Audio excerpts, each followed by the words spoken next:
Anna Magdalena seems to have been a wonderful person, and they must have been a great team, but a frantic one.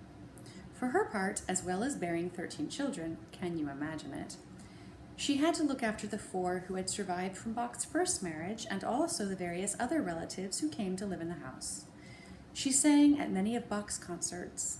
She studied the harpsichord, an older brother of the piano, and probably the organ with him. And she copied out Bach's new pieces. I wonder if she ever washed his wig. She also managed to find the time, how? For gardening. She loved flowers and birds.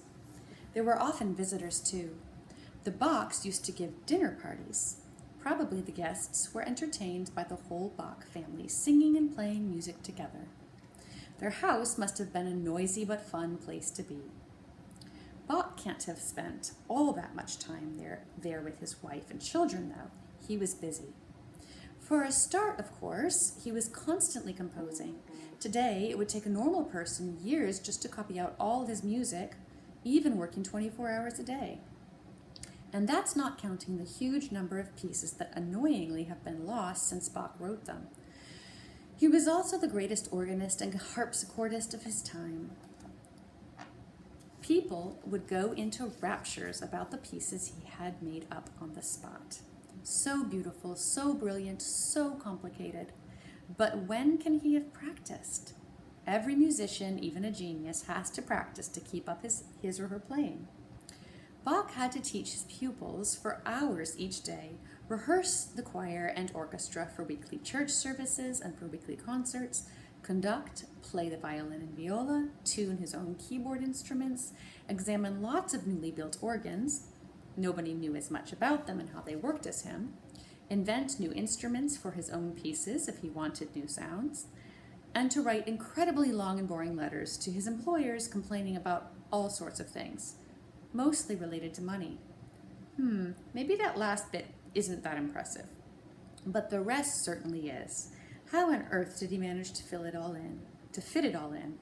Maybe he only slept 5 minutes a night, and all his days were 48 hours long. Here we have a picture of him writing away. Now, what's this? I hear a small but insistent voice in my ear. Where is it coming from? Ah, it's you. Still standing there with your arms folded. Aren't they sore by now? So, you say firmly, now we know what he did, but what was he like? All right, I'll tell you very briefly what I think he must have been like as a person. We know that he was happily married twice over, that he had lots of friends, and that he was mostly very friendly to other musicians, but also that he could be extremely unfriendly to people he didn't like. He was always quarreling with his employers, whether they were officials at a royal court or members of town councils. Almost the only letters of his that survive are complaining letters addressed to your magnificences, your most noble, most learned, and most honorable sirs and patrons. But if you read the letters, you realize that Bach would much rather have addressed them as your twit ships, your most stupid, most annoying, and most cabbage-headed idiots and morons. He couldn't stand most of them, and they couldn't stand him. He was always wanting more money out of them, not necessarily for himself, although he wouldn't have minded that, but primarily so that he could hire more and better musicians to perform his music. He wanted perfection, and all his employers wanted was a quiet, normal life. Although Bach was generally described as amiable, he cared so much about music that he could all too easily lose his temper over it. When he was young, he got into a sword fight with a student whose bassoon playing Bach didn't like, and later in life, he got so furious with a musician for playing wrong notes that he snatched the wig off his own head and hurled it at him. He could forget his manners in formal situations too. Once, Bach went to a party and arrived as a harpsichordist was playing. Seeing the great Bach, the harpsichordist immediately stopped right in the middle of a phrase.